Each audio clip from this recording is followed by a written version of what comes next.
السلام علیکم، آپ دیکھ رہے ہیں انور ٹی وی۔ اعوذ باللہ من الشیطان الرجیم، بسم اللہ الرحمن الرحیم۔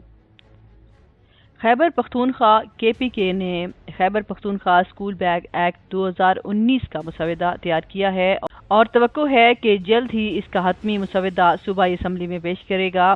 Khyber Pakhtunkhwa school bag act 2019 کا مقصد اسکول جانے والے طلباء کو بھاری اسکول بیگ لے جانے سے نجات دلانا ہے، اور اگر اس کی تعمیل نہ کی گئی تو قانون کی خلاف ورزی کرنے والے اداروں پر 5,000 روپے جرمانہ کے علاوہ دوسری سزاؤں کو بھی عائد کیا جائے گا۔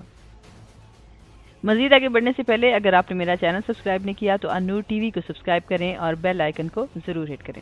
مجوزہ ایکٹ میں کہا گیا ہے کہ اسکول بیگ کا وزن کسی طالب علم کے کل وزن کے 10% سے زیادہ نہیں ہونا چاہیے۔ مزید یہ کہ تمام سرکاری اور نجی اسکولوں کو یہ پابندی ہوگی کہ وہ طلباء کو کلاسوں میں درازیں اور میزیں فراہم کریں تاکہ یہ یقینی بنایا جا سکے کہ اسکولوں کے احاطے میں مطالعاتی مواد کو رکھا گیا ہے۔ اس ایکٹ میں مزید کہا گیا ہے کہ 8ویں کلاس کے تمام طلباء کے لیے لکڑی کی سلیٹ کا استعمال لازمی ہوگا۔ Khyber Pakhtunkhwa school bag act 2019 کے لیے بھی اسکول کے بیگ تیار کرنے میں استعمال ہونے والے مواد کے معیار کے ساتھ ساتھ وزن کا معائنہ بھی ضروری ہے۔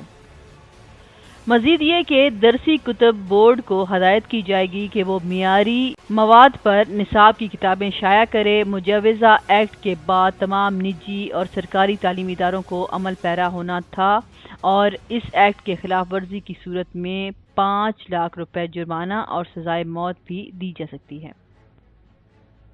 اب تک کے لیے اتنا ہی۔ مزید معلومات اور خبروں کے لیے دیکھتے رہیں انور ٹی وی۔ ویڈیو سے ریلیٹڈ اپنی رائے کا اظہار کمنٹ سیکشن میں ضرور کیجیے گا، اور اس سے پہلے اگر آپ نے میرا چینل سبسکرائب نہیں کیا تو انور ٹی وی کو سبسکرائب کریں اور بیل آئیکن کو ضرور ہٹ کریں۔ ویڈیو اگر پسند آئے تو اس کو شیئر ضرور کریں۔ شکریہ۔